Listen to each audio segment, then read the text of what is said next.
वाल्मीकि रामायण का चौथा अध्याय किष्किंधा कांड। ये वो मोड़ है जहां गहरा शोक एक सार्थक मित्रता में बदलता है और जहां से पहली बार युद्ध की तैयारी शुरू होती है। अरण्य कांड में राम ने सब कुछ खो दिया था। किष्किंधा कांड में अब राम को पहली बार सहयोग मिलता है। तो कथा शुरू होती है ऋष्यमुख पर्वत के घने जंगलों से। और यहां का माहौल आप सोचिए सिर्फ पेड़ों से नहीं बल्कि एक गहरे दुख और संदेह से भरा हुआ है। सीता को खो देने के बाद श्री राम और लक्ष्मण बस भटक रहे हैं। राम का दिल शोक से इतना भारी है कि कदम तो चल रहे हैं पर उन्हें कोई मंजिल नहीं दिख रही। लेकिन उन्हें खबर नहीं थी कि पेड़ों के झुरमुट से कोई उन पर नजर रखे हुए है। ये थे वानर राज सुग्रीव, जिनको उनके ही भाई बाली ने राज्य से निकाल दिया था। और उनके मन में एक ही डर था, कहीं ये दो शक्तिशाली योद्धा बाली के भेजे हुए गुप्तचर तो नहीं।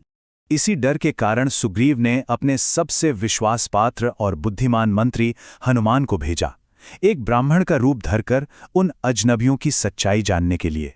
और यहीं रामायण की कथा में श्री राम और हनुमान की पहली भेंट होती है। हनुमान जब श्रीराम से बात करते हैं तो उनकी वाणी में जो सत्य और उनके व्यक्तित्व में जो मर्यादा देखते हैं वो समझ जाते हैं। वो मन ही मन सोचते हैं, ऐसी गरिमा, उनके शब्दों में ऐसी सच्चाई, ये कोई साधारण मनुष्य हो ही नहीं सकता। राम के तेज से वो इतने प्रभावित होते हैं कि फौरन सुग्रीव के पास लौटकर उनका हर संदेह, हर शंका दूर कर देते हैं। और बस यहीं से दुख का अंधेरा छटने लगता है और एक मित्रता का धार्मिक वचन जन्म लेता है। देखिए, राम और सुग्रीव दोनों का दुख कितना मिलता जुलता था। एक तरफ श्री राम हैं जो सीता वियोग से दुखी हैं, दूसरी तरफ सुग्रीव जिनकी पत्नी और राज्य दोनों छिन चुके हैं। दोनों ही एक ऐसे शत्रु से परेशान हैं जो उनसे कहीं ज्यादा बलवान है। और यही साझा दुख उनकी गहरी मित्रता की नींव बन जाता है। सुग्रीव अपनी पूरी कहानी बताते हैं कि कैसे बाली ने उन पर अत्याचार किया। यह सुनकर श्री राम पवित्र अग्नि को साक्षी मानते हैं और एक वचन देते हैं, वचन कि वो बाली का वध करके सुग्रीव को उसका सम्मान और राज्य वापस दिलाएंगे। और बदले में सुग्रीव भी कसम खाते हैं कि उनकी पूरी वानर सेना सीता माता को ढूंढने में लग जाएगी। ये कोई सौदा नहीं था, ये धर्म पर आधारित एक वचन था। इस वचन के बाद किष्किंधा कांड का सबसे जटिल और नैतिक रूप से मुश्किल हिस्सा आता है, बालीवध। एक ऐसा निर्णय जो पूरी तरह से धर्म के सिद्धांतों पर टिका था। जब श्री राम एक पेड़ की ओट से बाली पर बाण चलाते हैं तो मरते हुए बाली एक बहुत ही अहम और चुभने वाला सवाल पूछते हैं, आपने मुझे छिपकर क्यों मारा, खासकर तब जब मैं किसी और से युद्ध कर रहा था। इसके जवाब में श्री राम बहुत शांति से राजधर्म और भ्रातृधर्म के नियम समझाते हैं। वो कहते हैं कि छोटे भाई की पत्नी जो बेटी के समान होती है, उस पर बुरी नजर डालना और उसे बलपूर्वक अपना लेना ये अधर्म है, और ऐसे अधर्मी को दंड देना एक राजा का कर्तव्य है।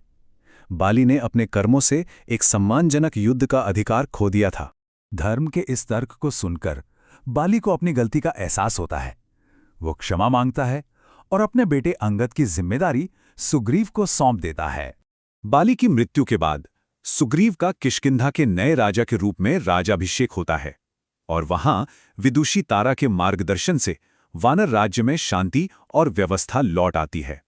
यहीं से रामायण की कथा एक अकेले योद्धा की नहीं रहती बल्कि एक सेना और एक योजना की कहानी बनने लगती है। अगर आप रामायण को शुद्ध, क्रमबद्ध और पूरी गहराई के साथ देखना चाहते हैं तो अभी चैनल को सब्सक्राइब करें। लेकिन कहानी में एक ठहराव आता है, प्रतीक्षा का ठहराव। वर्षा ऋतु आती है और अपने साथ इंतजार और क्रोध दोनों लाती है। 1, 2, 3 पूरे 4 महीने बीत जाते हैं। श्रावण में बारिश शुरू होती है। श्री राम एक पर्वत पर धैर्य से इंतजार करते हैं। भाद्रपद में जंगल और घने हो जाते हैं, रास्ते बंद। आश्विन आते आते सुग्रीव राज्य के सुख भोग में इतना डूब जाता है कि अपना वचन ही भूल जाता है। और जब कार्तिक में बारिश थमती है तब तक श्री राम का धैर्य भी जवाब दे चुका होता है। जब श्री राम के सब्र का बांध टूटता है तो क्रोधित लक्ष्मण किष्किंधा में प्रवेश करते हैं। और उनका क्रोध इतना तेज था, इतना प्रचंड था कि पूरी वानर सभा थर-थर कांप उठती है। लक्ष्मण के क्रोध ने जैसे सुग्रीव को नींद से जगा दिया। उसे अपनी भूल का एहसास होता है वो पछताव से भर जाता है, श्री राम से माफी मांगता है और तुरंत उसी वक्त वानर सेना को इकट्ठा करने का आदेश देता है। तो अब ठहराव खत्म, कहानी में फिर से गति आती है और वानर सेना की महान खोज शुरू होती है। सुग्रीव अपनी विशाल सेना के दल बनाकर पृथ्वी के कोने कोने में भेजते हैं। पूर्व, पश्चिम, उत्तर और दक्षिण हर दिशा में सीता माता की खोज शुरू हो जाती है। लेकिन इन सब में सबसे जरूरी, सबसे महत्वपूर्ण मिशन था दक्षिण दिशा का, क्योंकि सब जानते थे लंका का रास्ता वहीं से था। और इस काम के लिए सबसे काबिल टीम चुनी गई। इस टीम के नेता थे अंगद, बाली के पुत्र, जिनके पास युवराज का अधिकार था। उनके सलाहकार थे जांबवान, जिनके पास युगों का अनुभव और ज्ञान था। लेकिन इस टीम की जो असली शक्ति थे वो थे हनुमान, जिनकी बुद्धि, जिनका बल और जिनकी भक्ति ही इस अभियान को सफल बना सकती थी। तो किष्किंधा कांड रामायण का वही अध्याय है जहां राम के शोक को पहली बार सहयोग मिलता है और यहीं से युद्ध की पहली तैयारी शुरू होती है। अब राम अकेले नहीं हैं,